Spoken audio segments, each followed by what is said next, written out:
आपका यूनिक प्रज्ञान यूट्यूब परिवार में मैं प्रज्ञान सर हार्दिक स्वागत करता हूं, वंदन करता हूं, अभिनंदन करता हूं।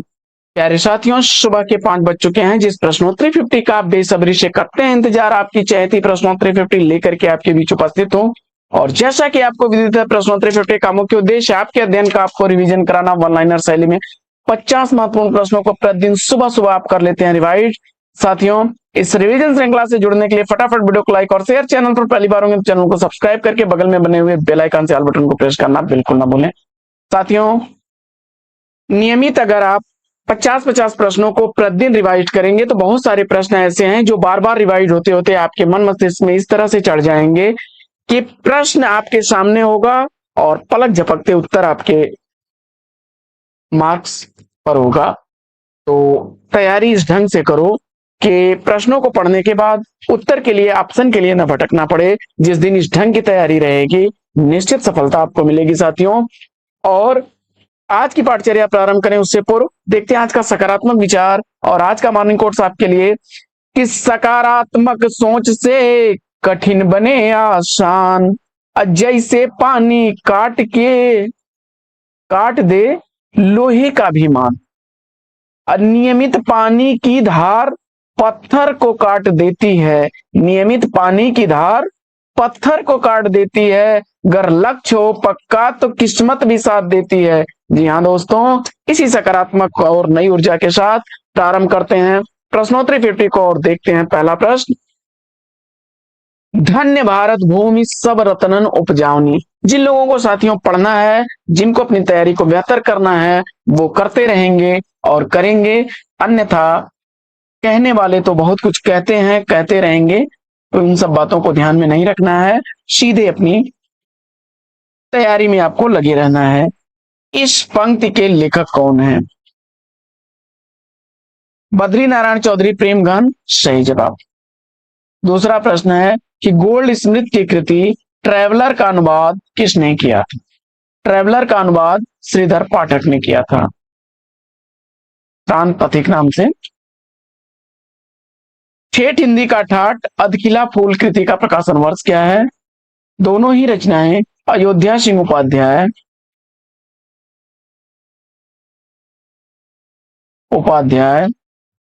हरिऔध द्वारा लिखी गई हैं। ठेठ हिंदी का ठाठ 1999 ईस्वी का, वहीं अधकिला फूल 1907 ईस्वी का।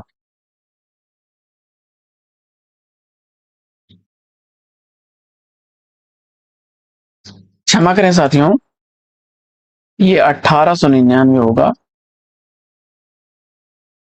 ठेठ हिंदी का ठाठ 1899 का और अधकिला फूल 1907 ईस्वी का है।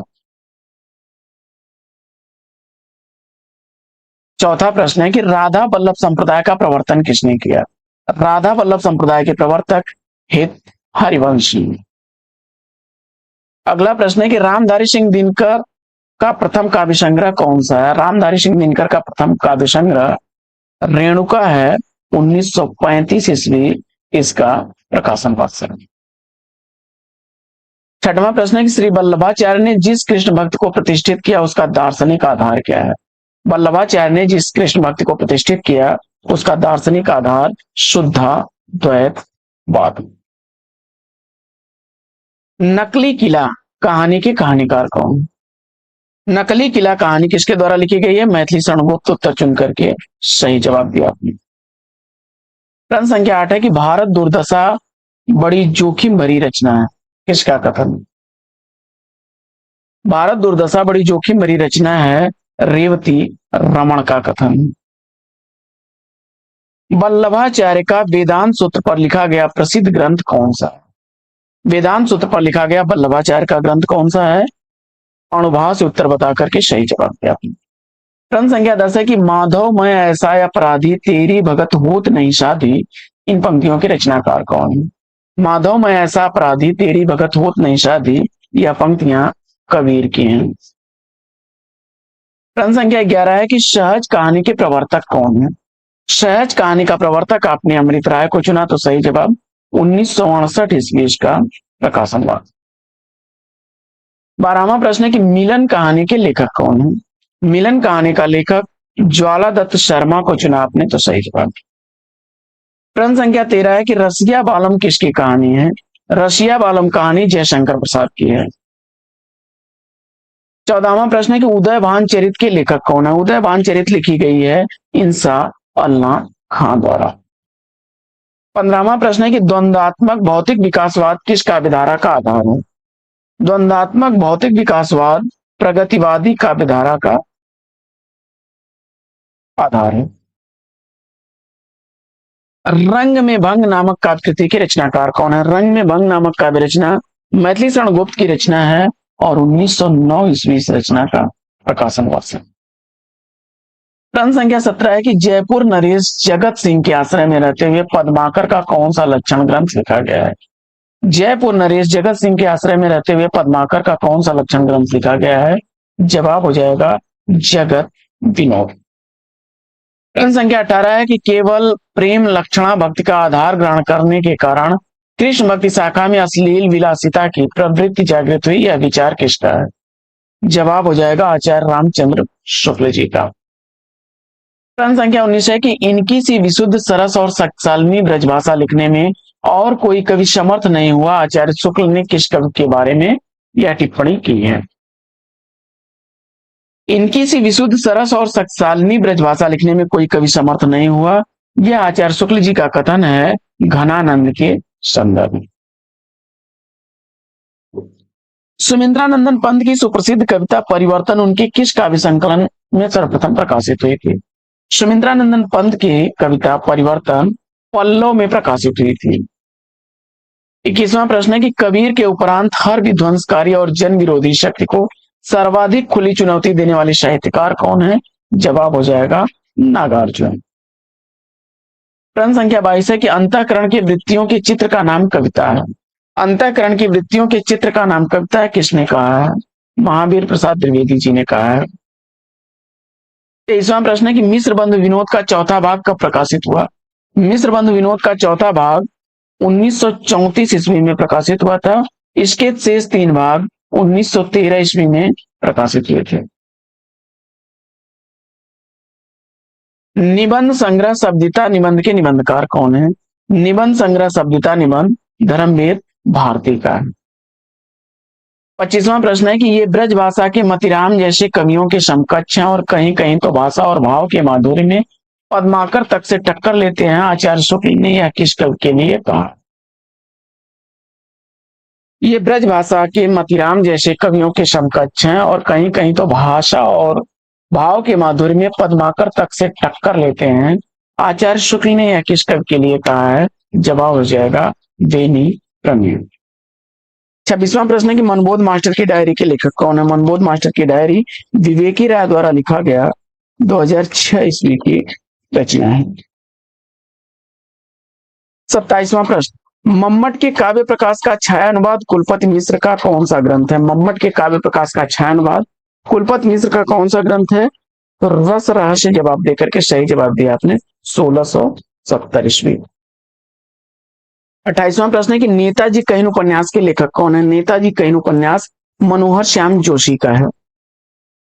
प्रश्न संख्या 29 है कि जैनेन्द्र का पहला कहानी संग्रह कब प्रकाशित हुआ?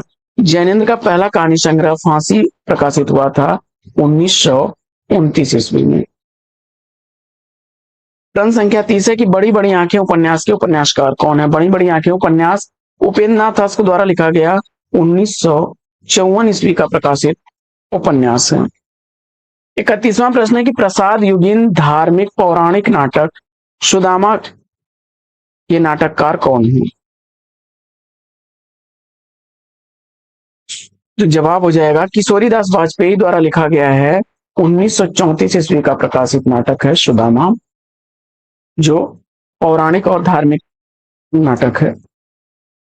काव्य मीमांसा के लेखक कौन है? काव्य मीमांसा का लेखक आपने राजशेखर को चुना, तो सही जवाब। 33वां प्रश्न है कि अशोक के फूल निबंध के निबंधकार कौन है? अशोक के फूल निबंध का निबंधकार हजारी प्रसाद द्विवेदी को चुना आपने, तो राइट आंसर है 1948 ईस्वी का प्रकाशन वर्ष है। मैं रथ का टूटा हुआ पहिया हूं लेकिन मुझे मत फेंको, ये पंक्तियां किस कवि की हैं? मैं रथ का टूटा हुआ पहिया हूं लेकिन मुझे मत फेंको, ये पंक्तियां हैं धर्मवीर भारती की। कर्मवीर काव्य कृति की रचयिता कौन है? कर्मवीर काव्य रचना किसके द्वारा लिखी गई है? अयोध्या सिंह उपाध्याय हरिऔध की यह रचना है और 1916 ईस्वी इस रचना का प्रकाशन हुआ। क्रम संख्या 36। अनामिका का प्रकाशन वर्ष क्या है? अनामिका कृति का प्रकाशन वर्ष आपने 1923 ईस्वी चुना, राइट आंसर है 1923 ईस्वी की प्रकाशित अनामिका सूर्यकांत त्रिपाठी निराला की रचना है। 37वां प्रश्न है कि चीणों पर चांदनी यात्रा वृतांत के लेखक कौन है? चीणों पर चांदनी यात्रा शायद निर्मल वर्मा द्वारा लिखा गया है 1964 ईस्वी इस यात्रा वृतांत का रचनाकार। 38वां प्रश्न है कि सूर्य का स्वागत काव्य संग्रह के रचनाकार कौन है? सूर्य का स्वागत काव्य संग्रह दुष्यंत कुमार द्वारा लिखा गया 1957 ईस्वी का प्रकाशित काव्य संग्रह है। प्रश्न संख्या 39 है कि शतरंज के मोहरे उपन्यास के लेखक कौन है?